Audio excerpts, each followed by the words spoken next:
तो इस वीडियो में जुलाई 2025 से जून 2026 तक के मतलब पिछले 12 महीने के 1200 एमसीक्यूज को डिस्कस किया जाएगा पार्ट बाय पार्ट करके। तो ये आपके पार्ट सेकेंड है। इससे पहले पार्ट 1 अपलोड कर दिया गया है, जो नहीं देखे जाके देख लीजिएगा, प्लेलिस्ट में वीडियो आपको मिल जाएगा। और इस वीडियो में कितना क्वेश्चन है, तो टोटल आपके 100 एमसीक्यूज क्वेश्चन है। 100 में से कितना आप सही कर पाते हैं उसके बारे में कमेंट बॉक्स में लिखिएगा। साथ ही आप टेलीग्राम ग्रुप ज्वाइन कर सकते हैं, जिसका लिंक डिस्क्रिप्शन बॉक्स में दिया गया है। और बहुत से बच्चों का डिमांड था सर कि इसका पीडीएफ हमें कैसे मिलेगा, ये 1200 एमसीक्यूज क्वेश्चन वाला। तो आपको एक नंबर दिया जा रहा है 82 87 50 56 83।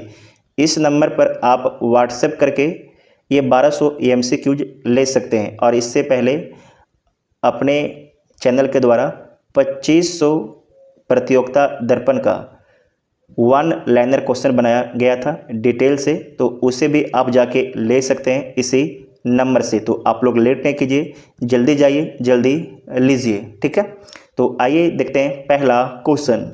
आसियान का 47वां शिखर सम्मेलन कहाँ और कब आयोजित हुआ?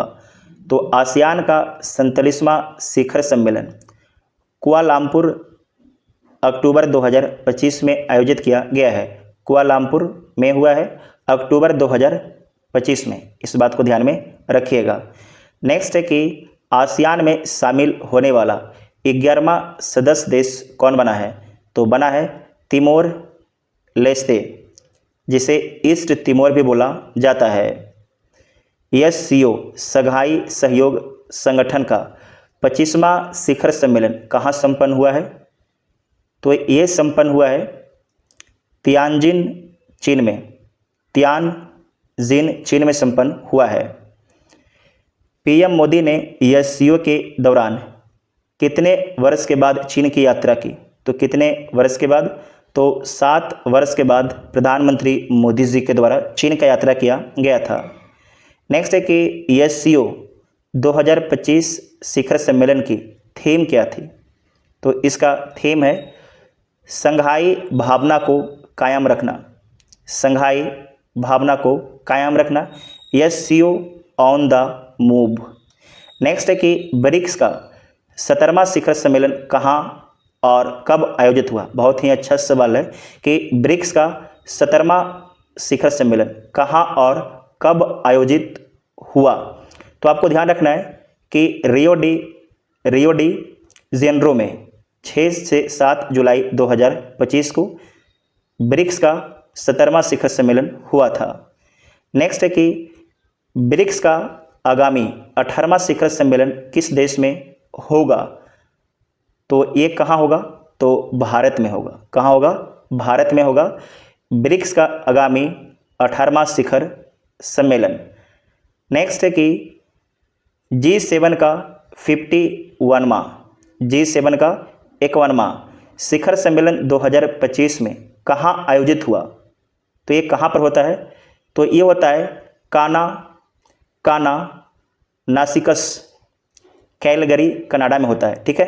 तो आप इसमें कनाडा पर फोकस कीजिएगा, ठीक है, कि G7 का 51वां शिखर सम्मेलन कहाँ हुआ था? तो सर कनाडा में हुआ था। अगर लोकेशन एग्जैक्ट बोलना हो तभी इस लोकेशन को आप बोलिएगा, ठीक है। उसके बाद नेक्स्ट है कि G7 सम्मेलन 2025 की थीम क्या थी? तो इसकी थीम है साइबर सुरक्षा और साइबर खतरों से सुरक्षा। मोस्ट इम्पोर्टेंट, साइबर सुरक्षा और साइबर खतरों से सुरक्षा। वैश्विक शांति सूचकांक 2025 में विश्व का सबसे शांत देश कौन है? तो विश्व का सबसे शांत देश आइसलैंड है। आप कमेंट करके आइसलैंड का हमें लोकेशन बताइएगा, ठीक है। उसके बाद है कि विश्व प्रेस स्वतंत्रता सूचकांक 2025 में भारत की रैंक क्या रही? तो इसमें भारत की रैंक 151वीं थी, 151वीं। जबकि जो 2026 में रिपोर्ट आया है उसमें भारत 157वां हो गया है। भारत की स्थिति बहुत ही खराब है विश्व प्रेस स्वतंत्रता सूचकांक में, ठीक है। तो याद रखिएगा, लेटेस्ट वाला याद रखिएगा 157। और 2025 में 151वां था। उसके बाद है कि G20 का 20वां शिखर सम्मेलन कहाँ हुआ? तो G20 का 20वां शिखर सम्मेलन जोहान्सबर्ग दक्षिण अफ्रीका में हुआ है। जोहान्सबर्ग दक्षिण अफ्रीका में हुआ है। G20 2025 की थीम क्या थी? तो इसका थीम है एकजुटता, समानता और अस्थिरता। एकजुटता, समानता और अस्थिरता। G20 का 21वां सदस्य संगठन कौन सा है? G20 का 21वां मोस्ट VVI G20 का 21वां सदस्य संगठन कौन सा है? तो बोलिएगा अफ्रीकी संघ। कौन बोलिएगा? अफ्रीकी संघ है। ठीक है। नेक्स्ट है कि COP30 जलवायु सम्मेलन 2025 में कहाँ आयोजित हुआ? तो COP30 जलवायु सम्मेलन है ये 2025 में कहाँ आयोजित किया गया है? तो याद रखिएगा ये आयोजित किया गया है बेलेम, ब्राज़ील में। बेलेम, ब्राज़ील में आयोजित किया गया है। COP31 जलवायु सम्मेलन 2026 की मेज़बानी कौन करेगा? तो COP31 की मेज़बानी तुर्की देश करेगा 2026 में। कौन देश करेगा? तुर्की देश करेगा। बुल्गारिया यूरो अपनाने वाला कौन सा देश बना है? तो बुल्गारिया यूरो अपनाने वाला 21वां देश बना है। इसे आप मोस्ट VVI में रखिएगा। बुल्गारिया यूरो अपनाने वाला कौन सा देश बना है? तो 21वां देश बना है। इजराइल हमास युद्ध में संघर्ष विराम समझौते किस तिथि से प्रभावी हुआ है? तो किस तिथि से प्रभावी हुआ था? 10 अक्टूबर 2025 को। बस इसे ध्यान रखिएगा, पूछने की संभावना ये सवाल कम है। उसके बाद है कि फिलिस्तीन को मान्यता देने वाले देशों की संख्या सितंबर 2025 तक कितनी हुई है?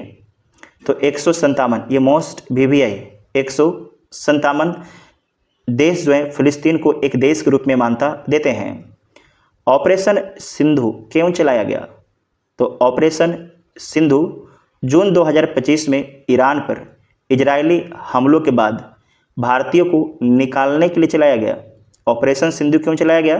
तो जून 2025 में ईरान पर इजरायली हमलों के बाद भारतीयों को निकालने के लिए चलाया गया है। ऑपरेशन राइजिंग लायन किसके द्वारा चलाया गया? तो ऑपरेशन राइजिंग लायन ये चलाया गया है इजराइल द्वारा। ईरान के परमाणु संयंत्रों को नष्ट करने के लिए चलाया गया है। जापान की पहली महिला प्रधानमंत्री कौन बनी है? उनका नाम क्या है? तो जापान की पहली महिला जो प्रधानमंत्री बनी है उनका नाम है सनेई तकाइची। सनेई तकाइची उनका नाम है। कनाडा के नए PM मार्क कार्ने की कैबिनेट में विदेश मंत्री कौन बनी है? विदेश मंत्री कौन बनी है? तो अनीता आनंद बनी है। इसे मोस्ट VVI कर लीजिएगा। अनीता आनंद जो है ये आपके विदेश मंत्री हैं कनाडा के नए PM मार्क कार्ने की कैबिनेट में। दक्षिण कोरिया के नए राष्ट्रपति कौन निर्वाचित हुए हैं? तो दक्षिण कोरिया के नए राष्ट्रपति ली जे मियोंग निर्वाचित हुए हैं। ठीक है। उसके बाद है कि नए पोप लियो 14 कौन बने हैं? उनका नाम क्या है? नए पोप कौन बने हैं? लियो 14 याद रखिएगा। तो ये बने हैं अमेरिकी कार्डिनल रॉबर्ट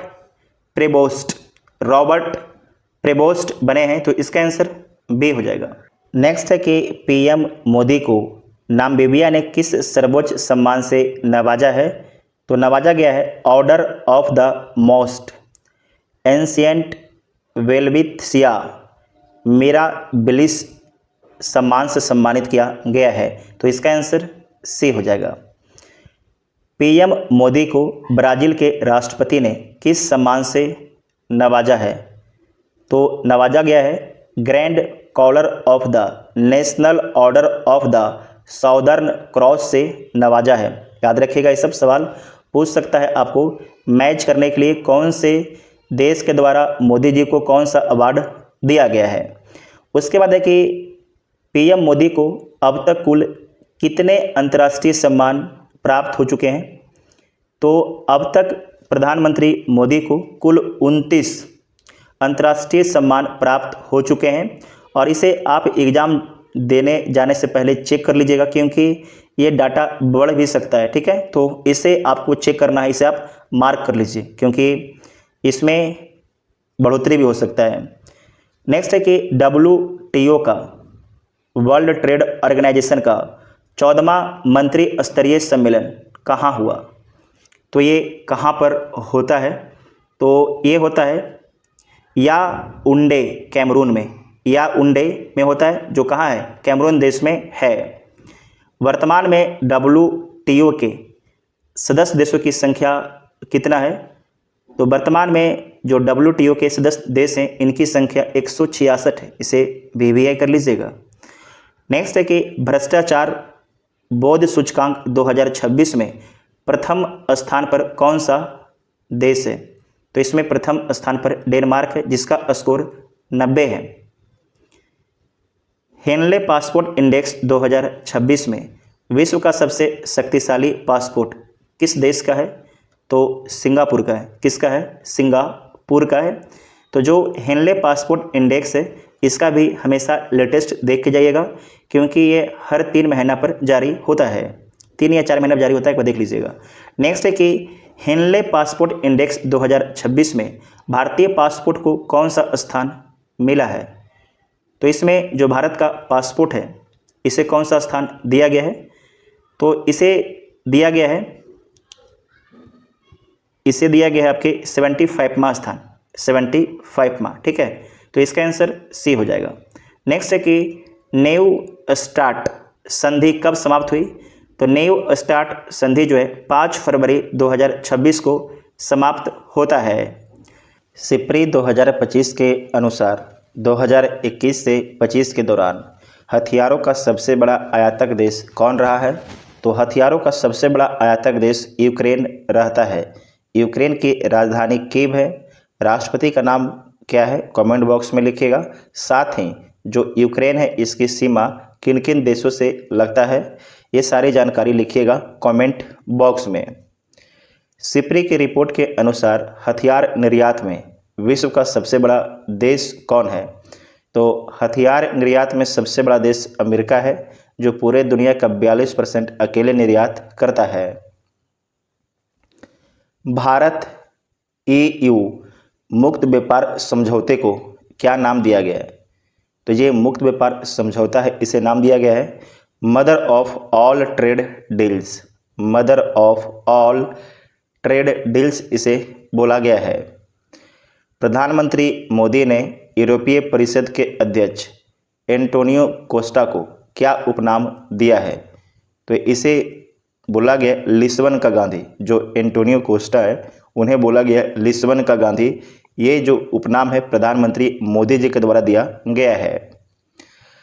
रायसीना डायलॉग 2026 की थीम क्या थी?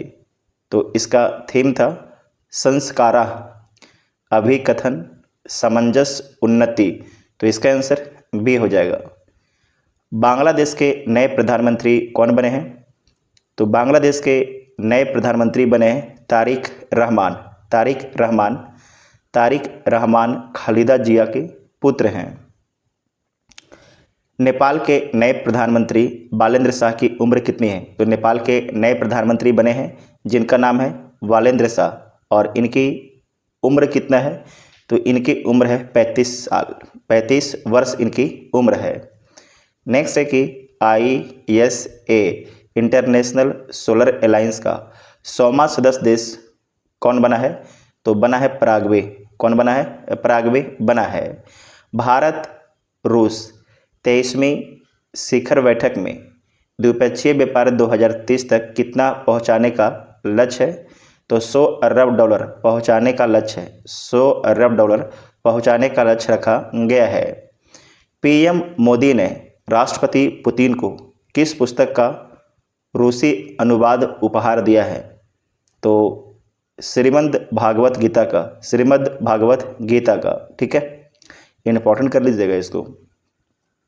उसके बाद है कि ऑस्ट्रेलिया ने बच्चों के लिए सोशल मीडिया उपयोग की न्यूनतम आयु सीमा क्या निर्धारित की है? तो न्यूनतम आयु सीमा 16 वर्ष निर्धारित की है। कितना की है?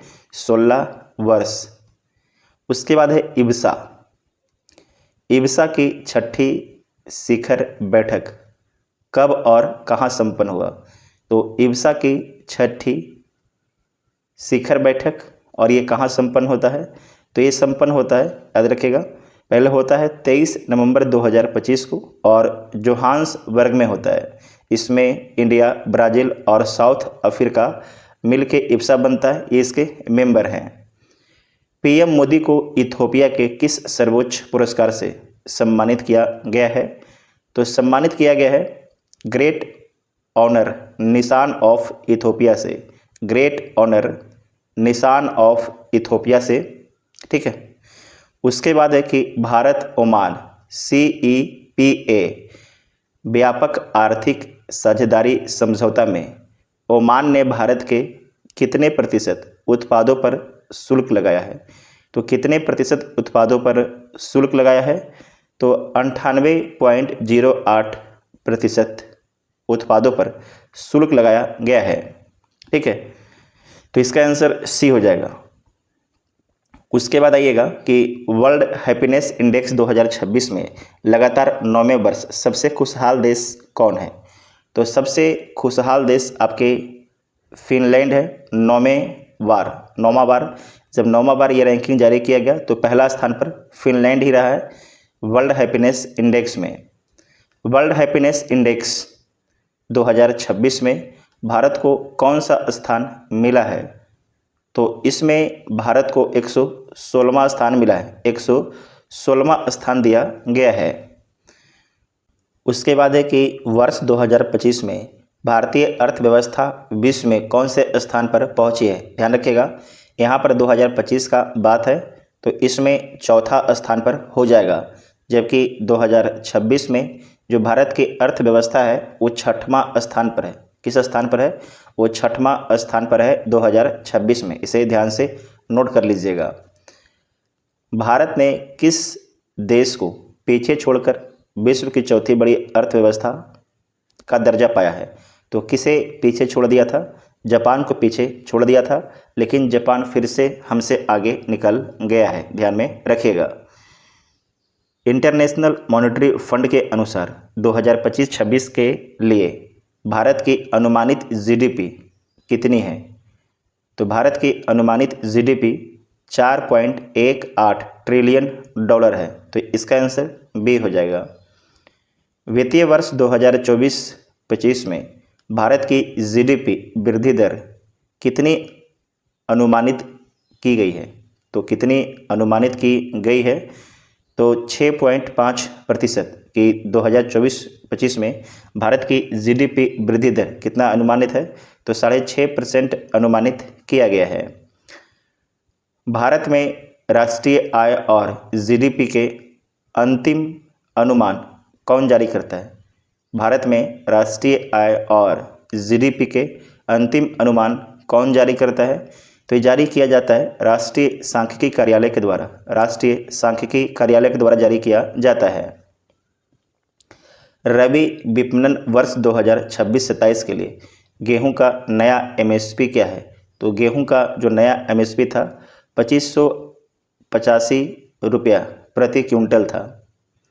वर्ष 2024-25 में कुल खाद्यान्न उत्पादन तृतीय अग्रिम अनुमान कितना था? तो कुल खाद्यान्न उत्पादन का अनुमान था 3539.59 लाख मीट्रिक टन था। वित्तीय वर्ष 2024-25 में भारत का कुल रक्षा उत्पादन किस ऐतिहासिक पर पहुंचा है? तो कुल रक्षा उत्पादन कितने पर पहुंचा है? तो इसमें पहुंचा है 1,50,590 करोड़ तक पहुंचा है। जो भारत का कुल रक्षा उत्पादन 1,50,590 करोड़ तक पहुंचा है। 2024-25 में FDI फॉरेन डायरेक्ट इन्वेस्टमेंट निवेश में शीर्ष स्रोत राष्ट्र कौन है? तो शीर्ष स्रोत राष्ट्र आपके सिंगापुर है। तो भारत में जो सबसे अधिक इन्वेस्टमेंट आता है फॉरेन डायरेक्ट इन्वेस्टमेंट वो किस रास्ते से आता है, तो सिंगापुर के रास्ते से आता है, 30% आता है। वित्तीय वर्ष 2024-25 में कुल FDI कितना प्राप्त हुआ, तो 2024-25 में कुल FDI 81.04 अरब डॉलर आया था। 2024-25 में किस राज्य में सर्वाधिक FDI प्राप्त हुआ, तो सबसे अधिक जो FDI आया, फॉरेन डायरेक्ट इन्वेस्टमेंट आया, वो कहाँ आता है, तो वो आपके आता है महाराष्ट्र में। कितना आता है, तो 19.6 अरब डॉलर आता है। तो सबसे अधिक कहाँ आता है, तो सबसे अधिक महाराष्ट्र में आता है। 2024-25 में सर्वाधिक FDI किस क्षेत्र में प्राप्त हुआ, तो किस क्षेत्र में प्राप्त होता है, तो सेवा क्षेत्र में प्राप्त होता है 19%। कितना, 19% आपके प्राप्त होता है सेवा क्षेत्र में। वित्तीय वर्ष 2024-25 में 12 सार्वजनिक बैंकों ने कुल कितना शुद्ध लाभ अर्जित किया है, तो शुद्ध लाभ अर्जित किया गया है कुल 1,78,364 करोड़ का शुद्ध लाभ अर्जित किया गया है भारत के 12 सार्वजनिक बैंकों के द्वारा। 2024-25 में सर्वाधिक 70,901 करोड़ का शुद्ध लाभ किस बैंक ने अर्जित किया है, तो ये अर्जित किया गया है भारतीय स्टेट बैंक के द्वारा अर्जित किया गया है। किस बैंक के शुद्ध लाभ में 2024-25 के दौरान सर्वाधिक 102% की वृद्धि हुई है, तो किसमें सर्वाधिक वृद्धि दर्ज किया गया है, तो पंजाब नेशनल बैंक में शुद्ध लाभ में 2024-25 के दौरान सर्वाधिक 102% की वृद्धि दर्ज किया गया है PNB बैंक में। तो इसका आंसर सी हो जाएगा।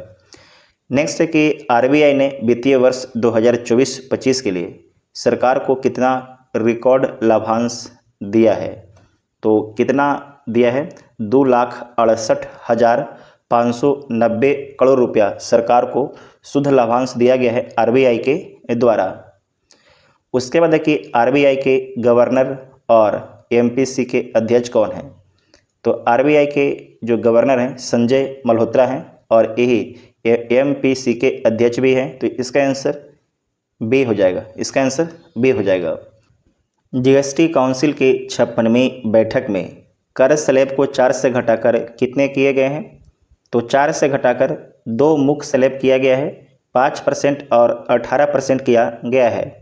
आपको 1200 MCQs का PDF और 2500 प्लस 1 लाइनर का PDF चाहिए, तो आप 82 87 50 56 83 इस नंबर से संपर्क कीजिए। ये WhatsApp नंबर है, आपको PDF उपलब्ध करा दिया जाएगा। ठीक है।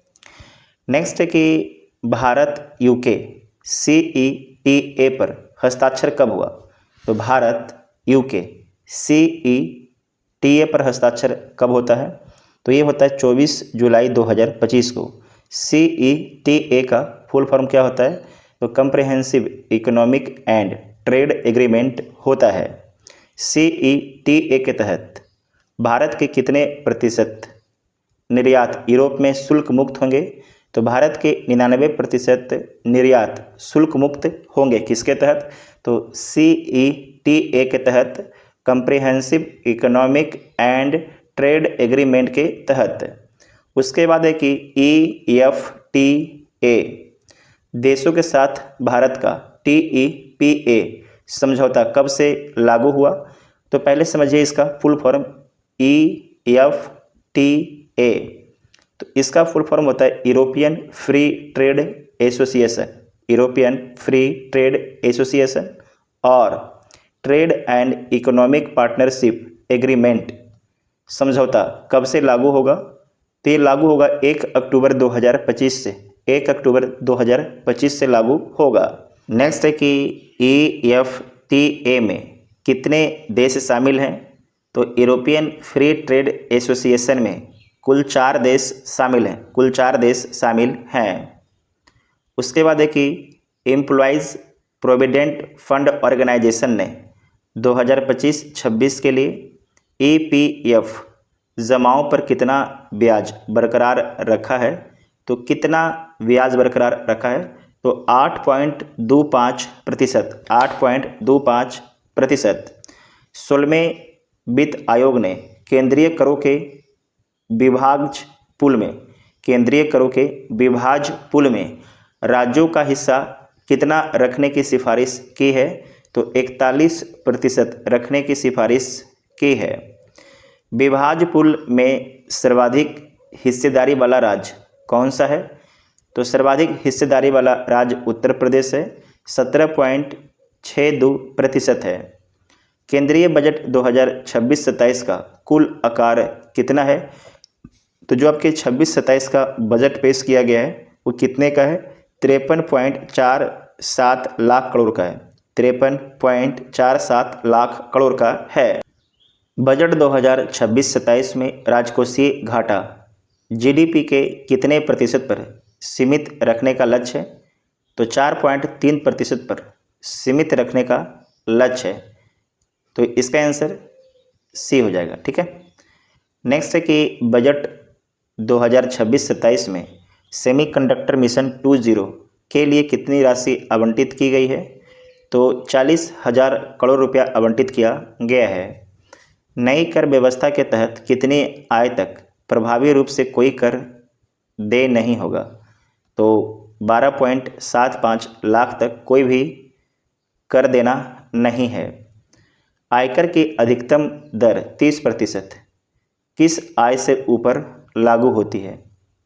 तो किस आय वर्ग के ऊपर के लिए 30% लागू है? तो इसमें ध्यान रखिएगा 24 लाख से अधिक कमाने वालों से 30% टैक्स लिया जाएगा।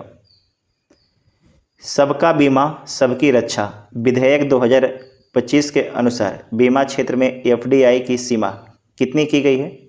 तो बीमा क्षेत्र में एफडीआई फॉरेन डायरेक्ट इन्वेस्टमेंट की जो सीमा है इसे बढ़ाकर 100% कर दिया गया है। इसे मोस्ट वीबीआई कर लीजिएगा। उसके बाद है कि भव्य योजना के तहत कितने औद्योगिक पार्क विकसित करने का लक्ष्य है? तो कुल 100 औद्योगिक पार्क विकसित करने का लक्ष्य रखा गया है। आर्थिक समीक्षा 2025-26 के अनुसार वित्त वर्ष 2025-26 की जीडीपी वृद्धि दर कितनी है? तो 7.4% है। वित्त वर्ष 2024-25 में भारत को कितनी प्रवासी धनराशि प्राप्त हुई? तो भारत को कितना रेमिटेंस मिला है? तो भारत को रेमिटेंस मिला है 135.4 अरब डॉलर, जो दुनिया में सबसे अधिक है। उसके बाद है कि विकसित भारत जी राम जी अधिनियम मनरेगा का स्थान कब से लागू हुआ है? ये मनरेगा का स्थान लिया है विकसित भारत जी राम जी, और ये कब से लागू होगा मनरेगा के स्थान पर? तो दिसंबर 2025 से लागू हो गया है। दलहन आत्मनिर्भरता मिशन का लक्ष्य 2030-31 तक दालों का उत्पादन कितना करना है? तो दालों का उत्पादन 350 लाख टन करना है। 350 लाख टन करना है। उसके बाद है कि वी झिंझम पोर्ट की गहराई कितनी है? ये केरल में है और इसकी गहराई 18 से 20 मीटर है। 18 से 20 मीटर है। वर्ष 2024-25 में भारत का कुल रक्षा निर्यात कितना था? तो कुल रक्षा निर्यात 23,622 करोड़ का 23,622 करोड़ का था। भारत ने 2029 तक रक्षा उत्पादों के निर्यात का कितना लक्ष्य रखा है? तो ये कितना लक्ष्य रखा है? तो 50,000 करोड़। कितना रखा है? 50,000 करोड़ का रखा है। उसके बाद है कि ट्राई की रिपोर्ट के अनुसार भारत में सबसे कम टेली डेंसिटी वाला राज्य कौन सा है? तो सबसे कम टेली डेंसिटी वाला जो राज्य है वो बिहार है, 61.88%। उसके बाद है कि पीएम किसान योजना के तहत पात्र किसानों को प्रति वर्ष कुल कितनी सहायता मिलती है? तो पात्र किसान को प्रति वर्ष 6,000 सहायता मिलता है 3 किस्तों के माध्यम से। पीएम किसान की 22वीं किस्त कहाँ से जारी की गई है? तो पीएम किसान की जो 22वीं किस्त है ये कहाँ से जारी किया गया है? तो गुवाहाटी असम से जारी किया गया है। नीति आयोग की राजकोषीय स्वास्थ्य सूचकांक 2026 में किस राज्य ने शीर्ष स्थान प्राप्त किया है? तो नीति आयोग के राजकोषीय स्वास्थ्य सूचकांक 2026 में पहला स्थान उड़ीसा को मिला है। मोस्ट VVI पहला स्थान उड़ीसा को मिला है। दिसंबर 2025 के बाद वर्तमान रेपो दर क्या है?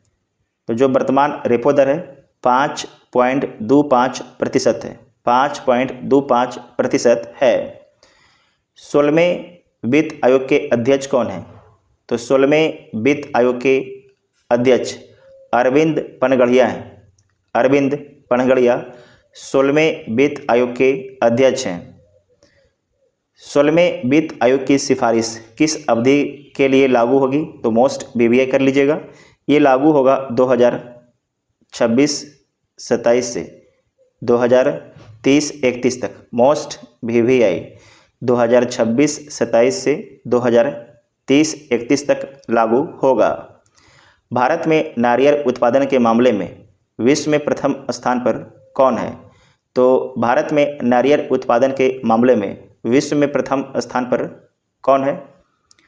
तो पहला स्थान पर आपका है भारत। 30.7% नारियल का उत्पादन पूरे विश्व का अकेले भारत करता है। तो फिर से बोलते हैं, भारत में नारियल उत्पादन के मामले में विश्व में प्रथम स्थान पर कौन है?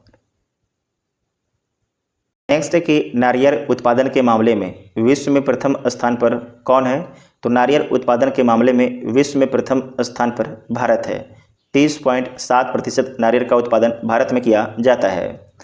RBI द्वारा दिसंबर 2025 की MPC में रेपो दर में कितनी कटौती की है?